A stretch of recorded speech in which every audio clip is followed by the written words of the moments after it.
Hey guys, welcome back to my channel. Hari ini aku bakal bahas kasus yang cukup sedih yang dialami oleh keluarga Krim. Jadi pada tahun 2010, keluarga Krim pindah ke New York City dari San Francisco. Kevin Krim merupakan kepala keluarga dan juga seorang eksekutif konten digital di jaringan televisi SNBC. Istrinya bernama Marina yang juga seorang ibu rumah tangga. Dia juga seorang guru seni dan juga blogger yang mencatat kehidupan anak-anak. Marina juga dulu pernah bekerja sebagai guru di taman kanak-kanak. Kevin dan Marina memiliki 3 orang anak, yaitu Lucia Krim yang biasa dipanggil Lulu yang berusia 6 tahun, Nessie yang berusia 3 tahun, dan juga Leo yang berusia 2 tahun. Mereka tinggal di La Rochelle, sebuah gedung apartemen di Upper West Side of Manhattan di New York City. Keluarga Krim adalah salah satu keluarga yang cukup sibuk, jadi mereka memutuskan untuk mempekerjakan seorang pengasuh untuk membantu Marina mengantar anak-anak mereka, menjaga mereka di berbagai kegiatan pada saat kelas balet, pelajaran renang, dan kursus bahasa kedua mereka. Lalu salah seorang pengasuh anak yang bersekolah di prasekolah yang sama dengan Lucia merekomendasikan Jocelyn yang merupakan saudara perempuannya kepada keluarga Krim. Keluarga itu menerima Jocelyn, mereka bahkan senang dengan kedatangannya. Jocelyn Ortega adalah seorang warga negara Amerika Serikat yang dinaturalisasi selama 10 tahun pada saat itu. Dinaturalisasi yaitu sebuah proses di mana seorang imigran resmi yang memenuhi syarat mengajukan permohonan kewarganegaraan dan mereka telah diterima.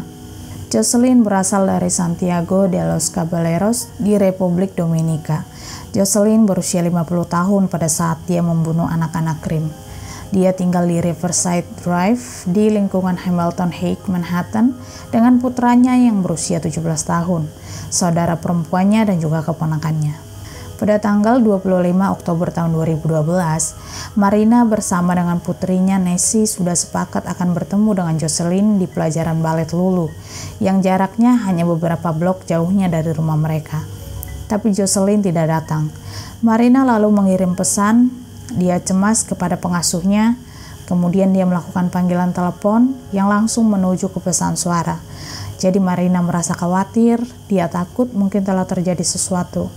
Lalu Marina dan putrinya memutuskan untuk pulang ke rumah ke apartemen mereka. Pada saat memasuki apartemen, dia melihat tempat itu tenang dan gelap. Dia juga tidak menemukan siapapun. Jadi dia berpikir mungkin Jocelyn telah membawa kedua anaknya keluar. Marina lalu turun ke bawah ke lobi dan menanyakan penjaga pintu di sana.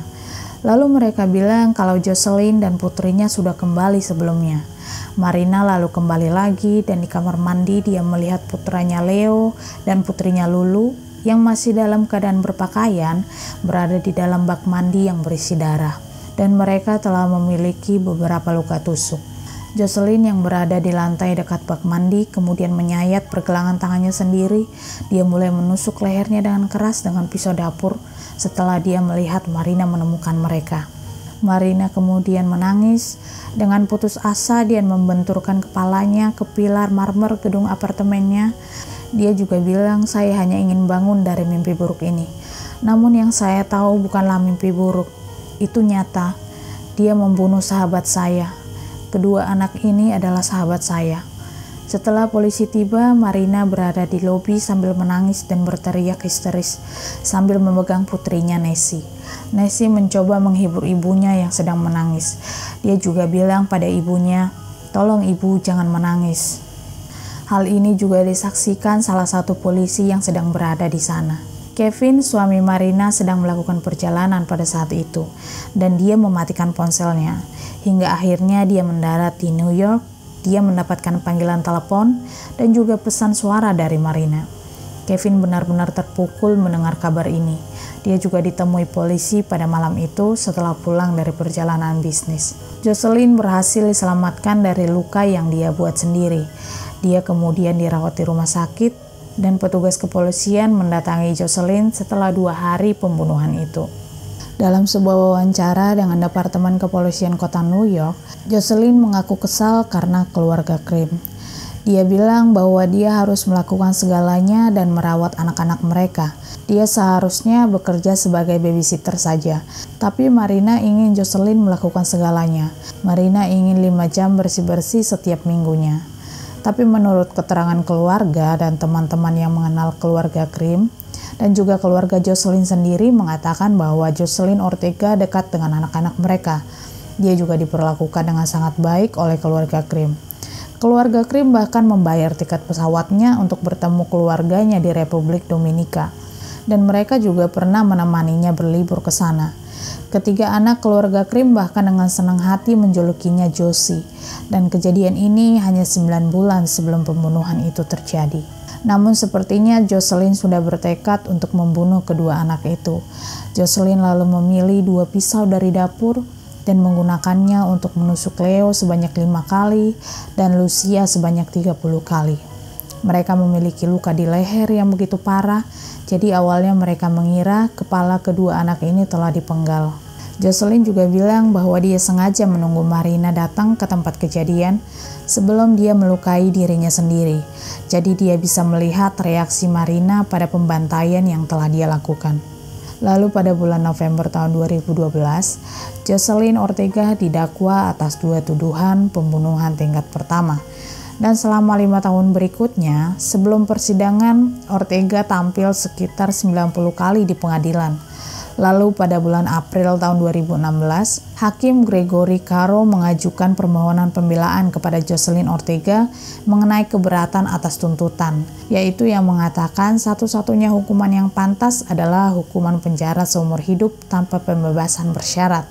Dari 30 tahun hingga seumur hidup di penjara, minimum hukuman untuk 2 tahun pembunuhan sebagai ganti pengakuan bersalahnya. Namun Jocelyn menolak tawaran tersebut. Kemudian pada tanggal 22 Februari tahun 2018, pada hari persidangan, pengacara pembela Jocelyn bilang bahwa pada hari kematian Lulu dan Leo, dan bahkan sebelum hari kejadian itu, Jocelyn telah menderita penyakit mental yang kronis. Dia mendengar suara-suara aneh, dia juga mengalami depresi, halusinasi, dan pemikiran psikotik. Psikotik yaitu kondisi di mana penderitanya mengalami kesulitan dalam membedakan kenyataan dan juga imajinasi. Kurangnya motif dalam kasus ini adalah ciri dari pelaku yang sakit jiwa. Juri juga harus menentukan apakah dia memiliki kemampuan untuk memahami dan menghadapi penyakitnya hari itu. Namun salah satu juri mengatakan bahwa setiap tusukan, setiap tebasan masing-masing memiliki tujuan. Dan tujuan itu adalah untuk mengakhiri hidup anak-anak itu. Salah seorang jaksa lalu bertanya pada Kevin Krim pada saat persidangan, apakah Anda melihat sesuatu selama terdakwa bekerja yang membuat Anda berpikir dia sakit jiwa? Kevin Krim kemudian bilang sama sekali tidak pernah, dan saya tahu apa yang saya tahu. Pada saat persidangan, emosi memuncak ketika Marina Krim berpaling pada Jocelyn yang mengaku tidak bersalah dengan alasan kegilaan. Dia berhenti sebentar menghadap Jocelyn. Ketika Marina berjalan ke tempat saksi, dia menatap Jocelyn dan bilang, "Saya hanya ingin melihat Anda baik-baik." Dan setelah kesaksian mengerikan yang membuat para anggota juri menangis, Marina kemudian membentak Jocelyn dengan mengatakan, "Kamu menjijikkan." Jaksa penuntut mengatakan bahwa Jocelyn membenci Marina karena menjadi ibu yang tidak bisa dia lakukan. Jocelyn bahkan meninggalkan putranya di Republik Dominika untuk dibesarkan oleh saudara perempuannya. Namun beberapa bulan sebelum kematian Lulu dan Leo, putranya datang ke Amerika untuk menyelesaikan sekolah menengahnya.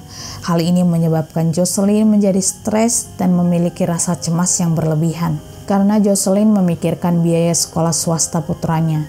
Dan tentu saja ini sangat membebani dirinya. Beberapa hari sebelum pembunuhan itu, Jocelyn bahkan pergi menemui psikolog. Dia lalu membicarakan kecemasan yang dia miliki, stres, perasaan gagal menjadi orang tua, dan bahkan hubungannya dengan putranya. Jaksa penuntut juga mengatakan bahwa Marina berusaha untuk mencoba membantu Jocelyn menghasilkan lebih banyak uang dengan melakukan bersih-bersih rumah. Keluarga Krim bahkan merekomendasikan Jocelyn kepada orang lain. Namun bukannya senang, Jocelyn menjadi marah.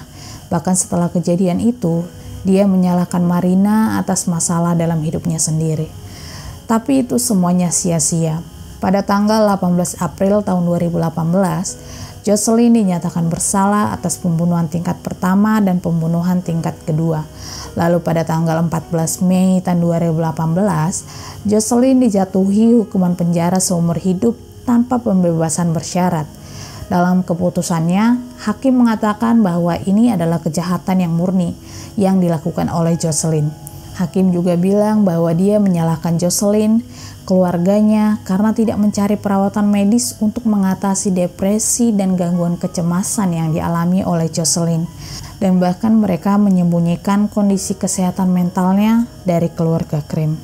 Keluarga Krim lalu mendirikan Dana Lulu dan Leo, yaitu sebuah organisasi yang menawarkan kurikulum kreativitas kepada orang tua dan juga sekolah berdasarkan 10 prinsip kreativitas yang dapat membantu siapapun berkembang dan membangun ketahanan dalam semua aspek kehidupan mereka.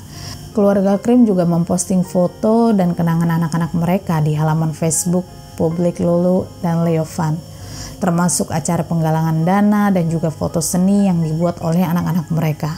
Lalu pada tahun 2014, dana tersebut telah melayani kurang lebih 2.300 anak. Kevin dan Marina Krim juga telah memiliki 2 anak lagi yang diberi nama Felix dan juga Linux. Oke guys, itu adalah informasi yang aku dapatkan dan aku bagikan pada kalian. Dan bagaimana menurut kalian? Apa sebenarnya motif Jocelyn membunuh Lulu dan juga Leo? Apakah mungkin kesenjangan sosial? Mengingat Jocelyn tinggal di sebuah gedung apartemen yang kumuh dan juga penuh sesak. Dia bahkan berbagi tempat dengan putranya, saudara perempuan dan keponakannya. Mereka juga menjual riasan dan perhiasan murah untuk mendapatkan lebih banyak uang. Sementara keluarga Krim tinggal di apartemen mewah. Anyway guys, thank you for watching dan sampai jumpa di video selanjutnya.